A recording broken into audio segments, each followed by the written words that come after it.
Air Next, your vision, your voice.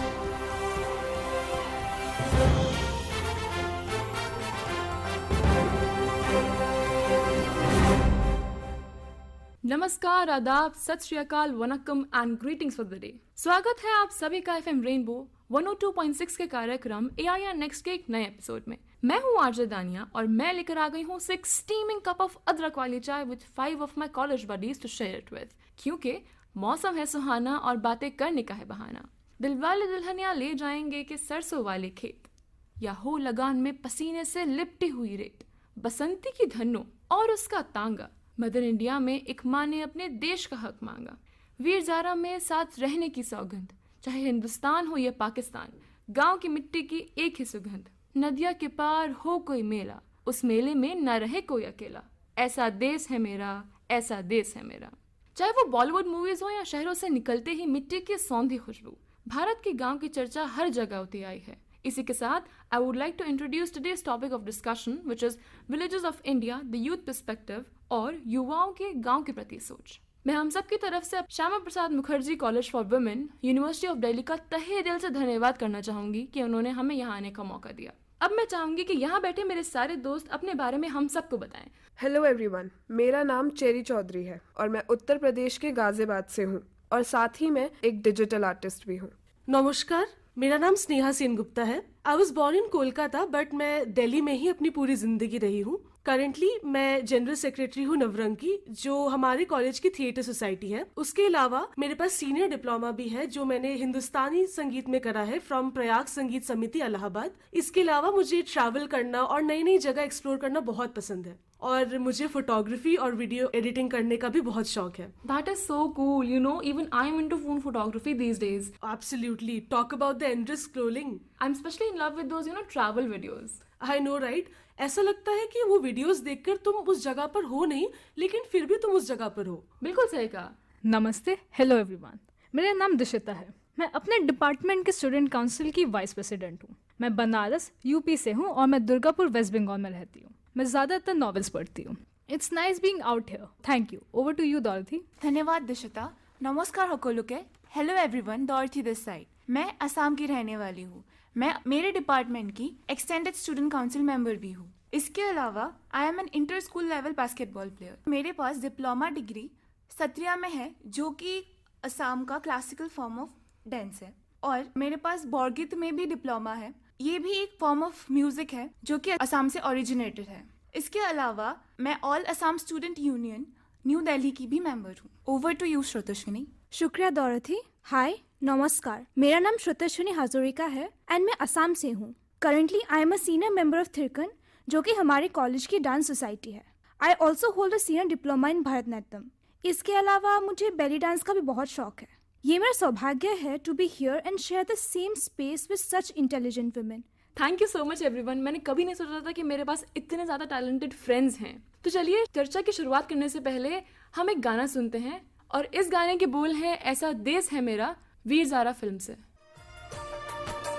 धरती सुनहरी अंबर नीला हो, धरती सुनहरी अंबर नीला, हर मौसम रंगीला। ऐसा देश है मेरा हो, ऐसा देश है मेरा, ऐसा देश है मेरा, हाँ ऐसा देश है मेरा। बोले पपीहा कोयल गाए, बोले पपीहा कोयल गाए, सावन घिर के आए। ऐसा देश है मेरा हो, ऐसा देश है मेरा, ऐसा देश है मेरा, हाँ ऐसा देश है मेरा।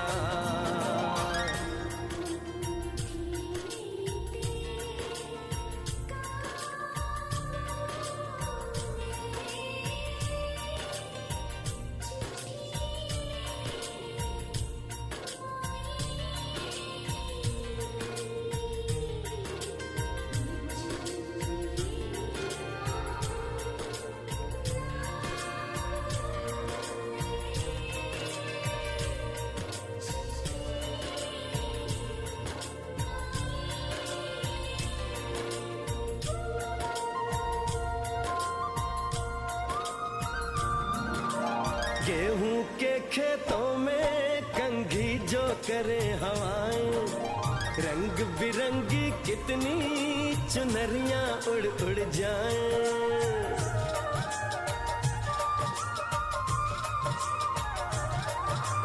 पनघट पर पनहारन जब गगरी भरने आए, मधुर मधुर तानों में कहीं बंसी कोई बजाए। ल सुन लो कदम कदम पे है मिल जानी, कदम कदम पे है मिल जानी कोई प्रेम कहानी। ऐसा देश है मेरा, हो ऐसा देश है मेरा, ऐसा देश है मेरा, हाँ ऐसा देश है मेरा। Welcome back to programme air next. जैसे कि हमने बात करी है कि आज हम युवाओं की जो सोच है गांव को लेकर के हम इस विषय पे बात करने वाले हैं। सबसे पहले तो मैं ये जानना चाहूँगी कि जब हम इस गांव शब्द को सुनते हैं वो क्या दूसरा थॉट है जो हमारे मन में आता है, क्योंकि मैं सच कहूँ तो मैं कभी किसी गाँव गई नहीं हूँ और मुझे इतनी मालूमात भी नहीं है गाँव के बारे में। तो इसलिए मेरे जहन में ना एक कच्ची सी सड़क आती है, उस सड़क के किनारे कुछ कच्चे मकान और उन मकानों में धीमी धीमी रोशनी और बहुत ही सुकून से भरी हुई जगह। जो मैंने टीवीज़ पे और शोज़ में देखा है भाई, उससे तो मुझे यही मालूम पड़ा है। तो क्या मेरी ये सोच ठीक है? क्या सच में हिंदुस्तान में गांव ऐसे ही होते हैं? Dania, as much as your description of Indian villages is correct, it has a very romanticized angle to it. जैसा कि आपने अपने पोएम में बोला, असलियत में Indian villages are much more than that. From prehistoric times, Indian villages have been enjoying an important place in the unit of Indian social structure. इसीलिए शायद भारत को गांव की भूमि भी कहा जाता है। भारत में जब भी कोई उत्तर से दक्षिण या पूर्व से पश्चिम की ओर बढ़ता है, उसे हर तरीके के गांव देखने को मिलते हैं, चाहे वो डेमोग्राफी या जनसांख्यिकी के अनुसार हो या फिर घरेलू संरचना के अनुसार हो। और इतिहास, संरचना, भौगोलिक पृष्ठभूमि या फिर जियोग्राफिकल बैकग्राउंड, जीवन शैली आदि के संदर्भ में हर एक गांव की अपनी यूनिक क्वालिटीज है। जैसा कि हम सब जानते हैं, India is primarily an agrarian economy and according to the recent census around 70% of Indians reside in rural villages. Now I've always been a city girl residing in one of the posh areas of Delhi and I've had no direct exposure to villages. इस मामले में दानिया, मैं और आप काफी similar हैं। हाँ बिल्कुल, मैं भी बचपन से शहरों में ही रही हूँ। लेकिन जब भी मानो हम उत्तराखंड या हिमाचल प्रदेश के हिल स्टेशंस में वेकेशन के लिए जाते हैं, I can't help but notice the immediate change in the environment once I reach the outskirts of Delhi. The air is somehow more breathable, the people are happier if I must say, and the long stretches of farm fields are such a treat to the eyes. जब भी मैं इन गांव की कच्ची सड़कों से गुजरती हूँ ना, एक अलग ही ताजगी महसूस होती है। सही में स्नेहा, मैंने ना ये असम में भी एक्सपीरियंस किया है। People in the villages are very simple, social and sober and the hospitality is unmatched. बिल्कुल सही कहा। अब आइए लेते हैं एक छोटा सा ब्रेक और सुनते हैं केसरी फिल्म का गाना जिसके बोल हैं तेरी मिट्टी और गाया है बी पराग ने।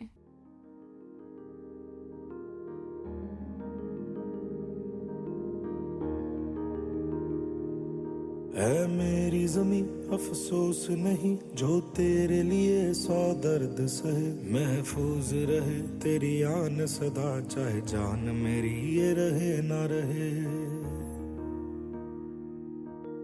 मेरी ज़मीं महबूब मेरी, मेरी नस नस में तेरा इश्क बहे, फीका ना पड़े कभी रंग तेरा जिस्मों से निकल के खून कहे।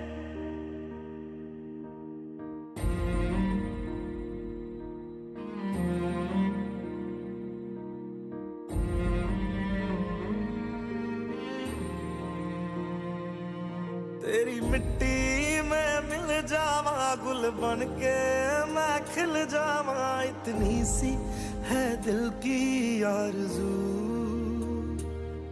तेरी नदियों में बह जावा तेरे खेतों में लहरावा, इतनी सी है दिल की आरज़ू।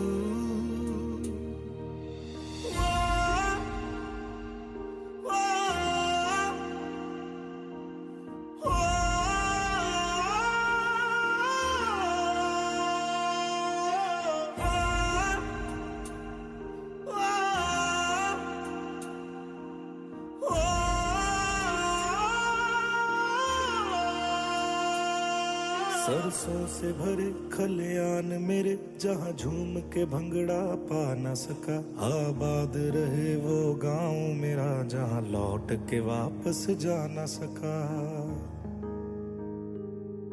ओ वतना वे मेरे वतना वे, तेरा मेरा प्यार निराला था। कुर्बान हुआ तेरी असमत पे, मैं कितना नसीबों वाला था।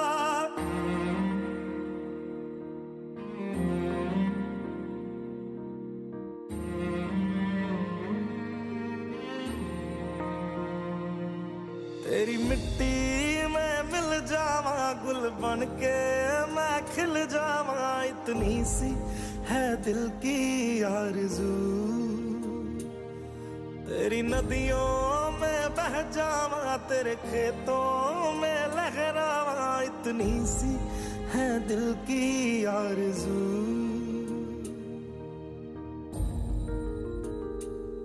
केसरी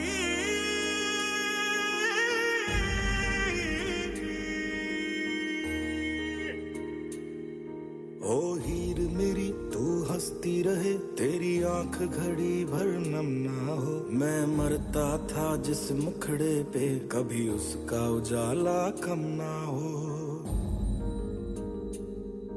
ओ माई मेरी क्या फिक्र तुझे, क्यों आंख से दरिया बहता है। तू कहती थी तेरा चांद हूँ मैं, और चांद हमेशा रहता है। तेरी मिट्टी में मिल जावा, गुल बन के मैं खिल जावा। इतनी सी है दिल की आरज़ू,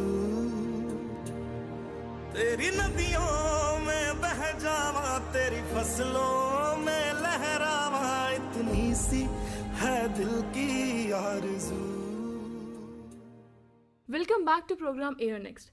जैसे कि आप लोगों ने बताया कि आप लोग हिंदुस्तान की अलग अलग जगह से बिलोंग करते हैं, तो उससे क्या मैं ऐसा सोच सकती हूँ कि जो पहले ज़माने के गांव हुआ करते थे और जो आजकल के गांव हैं, क्या उनमें कुछ बदलाव आया है या फिर वो एक जैसे ही हैं? और if I put it this way, क्या आजकल के दौर में हमें मॉडर्नाइज्ड विलेज देखने को मिलते हैं क्या? हमें मॉडर्न को एक रिलेटिव टर्म की तरह देखना चाहिए। समय के नजरिए से हम ये अंदाजा लगा सकते हैं कि एक गांव कितना मॉडर्न है। Modern and ancient villages exist simultaneously. Modern villages में the technology, lifestyle और बहुत कुछ is what brings the difference between the two. अगर हम इंडस वैली सिविलाइजेशन जो 8000 साल पहले एग्जिस्ट करता था उसकी बात करें, तो ये सिविलाइजेशन अपने टाइम में एक मॉडर्न विलेज था।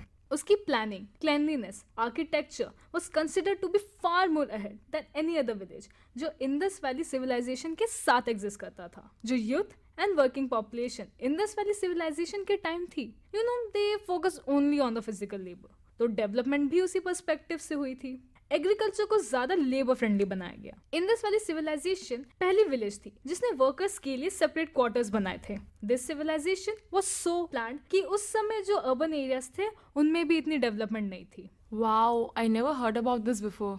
मॉडर्न विलेजेस वो है जहाँ पे urban lifestyle has penetrated so much कि what makes it a village is only the administration it is under। आपको तो पता ही होगा कि एक शहर और एक गांव में एडमिनिस्ट्रेशन अलग होती है। These villages share their neighborhood with urban areas, which makes it easier for them to adapt and accept the urban lifestyle। and वो अपने आप को मॉडर्न कह सकते हैं। साथ ही साथ जो villages are isolated, they don't get the essence of urban lifestyle। So the development, skill, human and natural resources face resistance, which makes it ancient।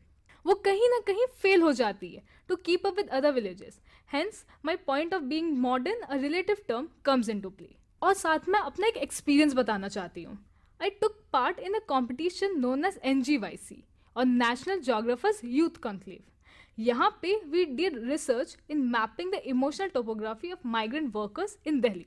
हमारे मेंटर ने हमें कहा था कि अब तुम्हें दिल्ली में ऐसे कोई विलेजेस नहीं मिलेंगे। सारे विलेजेस या तो मॉडर्न है या नियर मॉडर्न विलेजेस है। यूपी, बिहार, छत्तीसगढ़ और कई दूसरे राज्यों से माइग्रेंट वर्कर्स दिल्ली पहुंचते हैं इन सर्च ऑफ जॉब्स।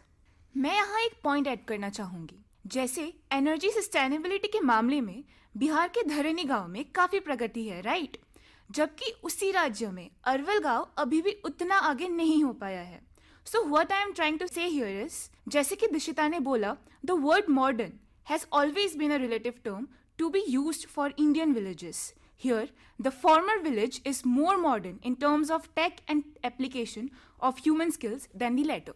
अच्छा, तो वो क्या वजह रही होगी जिस कारण गांव जो है वो इस हद तक डेवलप हो गए हैं? क्यों अब हमें वैसे ही गांव देखने को नहीं मिलते जो हमें अपने दादा दादी के ज़माने में दिखा करते थे?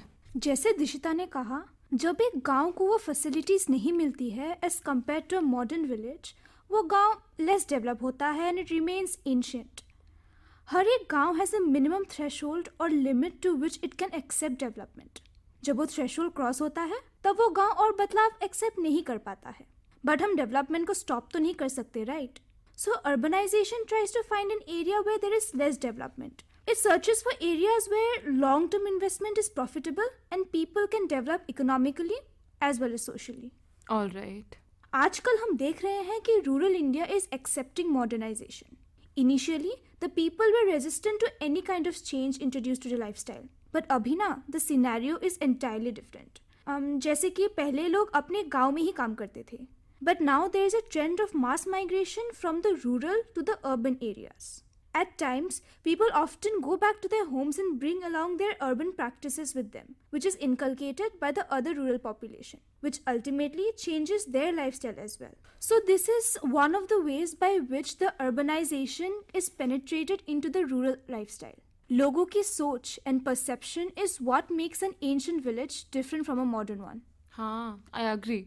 और मुझे ना ये भी लगता है कि ना कहीं हमारी जो गवर्नमेंट है उनकी वजह से भी आज हमारे गांव का मंजर काफ़ी हद तक बदल गया है ना? टोटली.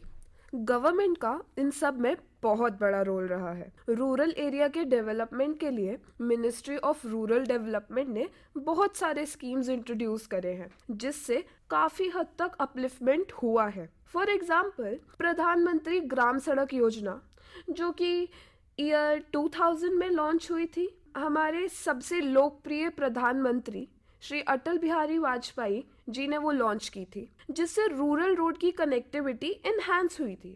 तो दानिया, जो कच्ची सड़कें थी वो भी अब पक्की होना शुरू हो गई थी. अच्छा. प्रधानमंत्री उज्ज्वला योजना की भी बात करना चाहूंगी, जो हमारे प्रधानमंत्री श्री नरेंद्र मोदी जी ने मई 2016 में लॉन्च करी थी, जिसका मेन मोटिव था एलपीजी सिलेंडर्स को रूरल एरिया में डिस्ट्रीब्यूट करना. अब वो एलपीजी सिलेंडर्स को क्यों डिस्ट्रीब्यूट किया था, उसके पीछे का मेन रीजन ये था कि जो फ्यूल वुड यूज हो रही थी उससे घर में जितने भी लोग थे उनकी तबीयत काफी जल्दी खराब हो रही थी. तो उस एलपीजी की वजह से उनकी तबीयत में सुधार आना शुरू हुआ और यहीं जो पेड़ कट रहे थे वो भी कटना कम हुए. और तीसरा और बहुत ही ज्यादा popular, Mahatma Gandhi national rural employment guarantee act, जो कि आई गेस 2005 में लॉन्च हुआ था, in which many crore people were benefited through this act. यही नहीं और भी बहुत सारी स्कीम्स हैं जिससे शिक्षा के क्षेत्र में, आवास के क्षेत्र में बहुत विकास हुआ है. गवर्नमेंट ने हर मुमकिन क्षेत्र में विकास करने की पूरी कोशिश करी है. I agree with you, Cherry. As far as research and development goes, best and accurate results तब आते हैं जब researchers के पास equipments होती है और sufficient funds भी होते हैं, which are primarily found in urban areas. पर आपको तो ये पता होगा कि ये situation rural environment में अलग होती है. आप जानते हैं ऐसे क्यों होता है? Problem lies in approaches, funds, infrastructure और बहुत कुछ. इन इंडिया हम इश्यूज एंड प्रॉब्लम्स को एक टॉप टू बॉटम अप्रोच से एड्रेस करते हैं, क्योंकि हम ये मान लेते हैं कि अगर हम कोई एक्शन ऊपर यानी टॉप लेवल में लेंगे तो उसका इफेक्ट बॉटम लेवल यानी ग्रास रूट लेवल तक पेनिट्रेट हो जाएगा. But while executing it, succeeding level से रेजिस्टेंस आती है जो समवेयर एक्शंस एंड इफेक्ट्स को डिमिनिश कर देता है, यानी कि कम कर देता है. ओ, आई गेट इट. अगर हम इसको इस तरह देखें तो ये वही बात हुई ना, हैंड मी डाउन क्लोथ्स. जैसे कि अगर किसी फैमिली में 4 भाई बहन हैं तो उनके कपड़े एक दूसरे को यानी छोटे भाई बहनों को पास किए जाते हैं एक के बाद एक, तो उसकी जो क्वालिटी है, जो कपड़े की कंडीशन है वो खराब हो जाती है, मतलब वो सेम नहीं रहती है ना. Exactly. Another point of view, गांव में मेडिकल डेवलपमेंट पता है कब होती है? जब वहाँ के रेसिडेंट्स को बेसिक मेडिकल नॉलेज होती है. You know, upcoming doctors are required to serve for 2 years in the village. मेरी एक दोस्त है, वो एक मेडिकल स्टूडेंट है. She said most of the doctors do not wish to continue their work in the village. और पता है इसका कारण क्या है? इसका कारण है इनएफिशिएंट इंफ्रास्ट्रक्चर और इक्विपमेंट्स की कमी, जिसके कारण वो काफी बार विलेजेस को सिटी हॉस्पिटल्स में रेफर कर देते हैं. In my opinion, the more funds are provided and invested in primary health care centres, the more young doctors will come forward. In my opinion, the more funds are provided and invested in primary healthcare centers, the more young doctors will come forward to work in the villages. Dishita, मैं यहाँ पर एक और बात कहना चाहूंगी। भारत में FDIs या फॉरेन डायरेक्ट इन्वेस्टमेंट्स के आने से गांव में काफी हद तक अलग अलग क्षेत्रों में रिसर्च हुई है, which has therefore led to the planning of new development schemes, right? और पता है, रूरल एरियाज के डेवलपमेंट के लिए भारत सरकार ने 2014 में made in India campaign launch किया था, जिसको हम बोलते हैं वोकल फॉर लोकल। तो चलिए इसी के साथ लेते हैं एक और ब्रेक, और इस ब्रेक में सुनते हैं एक बहुत ही प्यारा सा गाना जिसके बोल हैं ए वतन मेरे आबाद रहे तू, फ्रॉम द मूवी राजी। वतन वतन मेरे आबाद रहे तू, ए वतन वतन मेरे आबाद रहे तू, मैं जहाँ रहूँ जहाँ में याद रहे तू, मैं जहाँ रहूँ जहाँ में याद रहे तू, ए वतन मेरे वतन, ए वतन मेरे वतन।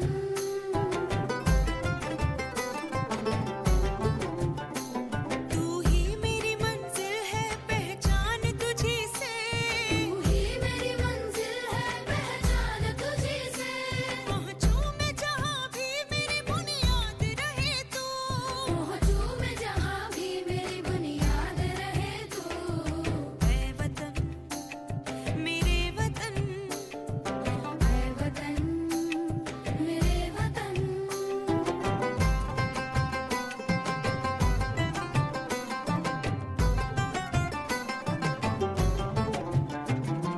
तुझ पे कोई गम की आँच आने नहीं दूँ, तुझ पे कोई गम की आँच आने नहीं दूँ, कुर्बान मेरी जान तुझ पे शाद रहे तू, कुर्बान मेरी जान तुझ पे शाद रहे तू, ए वतन वतन मेरे आबाद रहे तू, मैं जहाँ रहूँ जहाँ में याद रहे तू, ए वतन मेरे वतन, ए वतन मेरे वतन, ए वतन। लब पे आती है दुआ बन के तमन्ना मेरी, जिंदगी शम्मा की सूरत हो खुदाया मेरी, जिंदगी शम्मा की सूरत हो खुदाया मेरी, ए वतन मेरे वतन। Welcome back to the programme air Next. तो जैसे कि हमने बात करी है अभी युवाओं की जो सोच है गांव को लेकर के, हमें मालूम है कि जो गांव हैं, जो पहले ज़माने के गांव थे और जो अब के गांव हैं, उनमें हमें फ़र्क देखने को मिलता है, और वो शायद अर्बनाइजेशन की वजह से हो सकता है। तो सवाल मेरा ये है कि कहीं ना कहीं इस अर्बनाइजेशन की वजह से वो जो एक कल्चर हुआ करता था पहले ज़माने के गांव में, या फिर जिसको हम कल्चरल एसेंस भी बोल सकते हैं, कि वो अभी भी आजकल के गांव में कहीं ना कहीं जिंदा है, या फिर वो कहीं गायब हो गया है। यहाँ मैं कहना चाहूँगी कि फ़र्क दिखता है। अब सवाल आता है कि फ़र्क कैसे दिखता है। सबसे अच्छा एग्जाम्पल अगर मैं कल्चर का लेना चाहूँगी किसी भी गांव में, तो वो होगा त्योहारों को एकजुट होकर मनाना। एंड आज वो चीज़ है जो सबसे ज़्यादा बदल गई है। मुझे आज भी याद है जब मैं किसी भी त्योहार पर अपने नानी के गांव जाया करती थी, तब जो चहल पहल थी लोगों के एक साथ होने पर, कहीं ना कहीं वो मिसिंग है। दूसरा, मैं बात करना चाहूँगी वेस्टर्न इन्फ्लुएंस पर। वेस्टर्न इन्फ्लुएंस को एक नेगेटिव सेंस में लिया जा रहा है, जहाँ पर हम अपने कल्चरल एसेंस को पीछे छोड़ते हुए जा रहे हैं। मेरा कंसर्न यहाँ पर ये है, जो हमेशा से रहा है, कि अगर वेस्टर्न इन्फ्लुएंस को सीखना है तो अपने ही कल्चर को, अपने ही कल्चरल एसेंस को कभी नहीं भूलना है, and to keep it alive, to respect it till that extent कि जनरेशंस शुड रिमेंबर इट। तो जैसे कि दौलत, आपने बताया कि आप असम से हैं, तो मेरा एक सवाल इस चीज़ पर यह है कि जैसे कि हमें विलेजेस, जो गांव हमें नॉर्थ ईस्ट में देखने को मिलते हैं, जैसे कि नागालैंड हो गया, मणिपुर हो गया, त्रिपुरा है, असम है, मेघालय है, जिसको हम 7 सिस्टर्स भी बोलते हैं, और जो गांव है जो हमें मिडिल रीजन में या फिर साउथ में या नॉर्थ में देखने को मिलते हैं, क्या उनके कल्चर या ट्रेडिशन में कोई फ़र्क है? मुझे ये बोलते हुए बहुत अच्छा लगता है that the villages in Assam are developing in various fields चाहे वो कल्चर या फिर संस्कृति के विषय में ही क्यों ना हो। इन प्रेजेंट टाइम्स जहाँ हम सभी वेस्टर्न कल्चर को एडॉप्ट कर चुके हैं कहीं हद तक, वही असम में मेनली जो महिलाएं हैं, चाहे वो ऑफिस के लिए ही क्यों ना निकल रही हो, चाहे वो बाहर ही क्यों ना जा रही हो, they used to prefer to wear mekhela sador, जो कि हमारा कल्चरल वेयर है, and they are much more comfortable in this wear. यहाँ मैं एक छोटी सी एग्जांपल लेना चाहूँगी। जैसे कि भारत के most of the northern states में पैट्रियार्की सिस्टम फॉलो होता है, वही भारत के एक राज्य मेघालय में मैट्रिलिनियल सिस्टम फॉलो होता है। इससे हमें ये पता चलता है कि नॉर्थ ईस्टर्न स्टेट्स अपने कल्चरल रूट्स के साथ भी अटैच्ड है, and they are much more advanced in promoting the status of women. वाह डॉरथी, असम की संस्कृति कितनी सुंदर है ना। मेरा तो बहुत मन है नॉर्थ ईस्टर्न विलेजेस एक्सप्लोर करने का, लेकिन मैं जिस रीजन में रहती हूँ, which is the northern part of India, the villages here are extremely diverse in nature. एक तरफ हमें हिमाचल प्रदेश और उत्तराखंड में बर्फ से लिपटे हुए पहाड़ दिखते हैं, जिन्होंने टूरिज्म को काफी हद तक प्रमोट किया है, और वहीं दूसरी तरफ आते हैं हरियाणा और पंजाब के खेती प्रधान गांव, जिनको देश के अन्न प्रदाता का दर्जा भी दिया जाता है। The villages in North India are more populated and have gradually become more modernized with the advent of technologies, and also because of the proximity to the developed cities. Similarly, South Indian villages में paddy fields और banana plantations हमें देखने को मिलते हैं। मुझे केरला के अपने विजिट के बारे में आज भी याद है। वहाँ का road system is so amazingly developed, and you see these dainty houses with in-house gardening everywhere. You can witness nature in its most pristine form, and perhaps that is what truly makes Kerala God's own country. So beautiful. इससे मुझे ना एक बात याद आती है कि हमारे देश में जितने भी खिलाड़ी हैं ज़्यादातर गांव से ताल्लुक़ रखते हैं। Even this year in Commonwealth Games we can see how all of them made us so proud. किसी ज़माने में महात्मा गांधी जी ने कहा था कि if the village perishes India will perish too. It is therefore our duty to make Indian villages the catalyst of change. इसी बात को ध्यान में रखते हुए मैं आपको महाराष्ट्र के एक गांव मेंदा लेखा के बारे में बताना चाहूँगी। मेंदा लेखा एक ट्राइबल विलेज जो कि महाराष्ट्र के गढ़चिरौली डिस्ट्रिक्ट में है। 6 साल की लड़ाई के बाद ये हिंदुस्तान का पहला गांव था जिसको कम्युनिटी फॉरेस्ट राइट्स हासिल हुए हैं। Today the village has successful bamboo economy. ये पूरा गांव साथ में मिलकर के बैम्बू कल्टीवेट करते हैं और ये बैम्बूज रॉ मटेरियल के तौर पर पेपर इंडस्ट्री में इस्तेमाल किए जाते हैं। वाओ, मेघालय में भी ना एक गांव है मॉलिंगोंग। जब मैं वहाँ गई थी तो मुझे मालूम पड़ा कि it is considered to be Asia's cleanest village. वहाँ पर सन 2007 से फुल्ली फंक्शनल टॉयलेट्स हैं और हर घर में बैम्बू से बने हुए डस्टबिन भी मौजूद है। मैं यहाँ राजस्थान के पिपलांत्री गांव के बारे में बोलना चाहूंगी। उस गांव में हर एक लड़की के जन्म पे 111 पौधे लगाए जाते हैं, और यहाँ तक कि उन लड़कियों के नाम पे डिपॉजिट भी किया जाता है ताकि उनकी पढ़ाई अच्छे से हो सके। क्या आप ये जानते हैं कि कर्नाटका के मथुर विलेज में it's the only place in India जहाँ पे अभी भी सारे विलेजेस संस्कृत में बात करते हैं, और पता है वहाँ के बच्चे 10 साल की उम्र से ही वेद का अध्ययन करते हैं। मैं गुजरात के सबरकांठा डिस्ट्रिक्ट में पुंसारी नाम के एक छोटे से गांव के बारे में बताना चाहूंगी। ये गांव wifi, CCTV cameras, air condition schools, water purifying plants और बायोमेट्रिक मशीन्स का दावा देता है। यहाँ पर हर घर में टॉयलेट्स भी है। ये सारी चीजें किसी भी शहर को चुनौती दे सकती है। Thank you so much everyone. आज के इस प्रोग्राम में सच में मुझे कितना कुछ जानने को मिला है। सबसे पहले तो मैं अपनी स्टेटमेंट को वापस लेना चाहूँगी कि मुझे गाँव के बारे में कुछ नहीं मालूम, क्योंकि आज के इस एपिसोड के बाद बिना गाँव जाके ही मुझे उसके बारे में कितना कुछ पता लगा है। एंड आई बिलीव मेरे जैसे जितने भी लोग हैं जिन्हें भारत के गांव के बारे में सच में नहीं मालूम था, आप लोगों की वजह से आज बहुत कुछ जान पाए हैं। Thanks to you guys. But पता है आयरनी क्या है? वो लोग जो गांव से ताल्लुक़ रखते हैं तारीफ़ें तो बहुत करते हैं अपनी जगह की, पर फिर भी आज शहरों में ही बसे हुए हैं। हिंदुस्तान के युवा भारतीय गाँव के भविष्य को बेहतर करने की राह पे निकल पड़े हैं। इस राह पे चलने के लिए उनका सबसे पहला कदम है कि वो खुद को बेहतर बनाए। जैसे कि गांधी जी ने भी बोला था कि be the change you want to see in the world. With better guidance, the youth of India can not only be a human resource, but also create better possibilities for the future of India. If you have the will, you can transform a village. समय आ गया है आप सभी से अलविदा कहने का। हमारे साथ बने रहने के लिए आप सभी का बहुत बहुत दिल से शुक्रिया। तो इसी के साथ take care everyone, stay safe, stay healthy and keep listening to FM Rainbow 102.6. नमस्कार।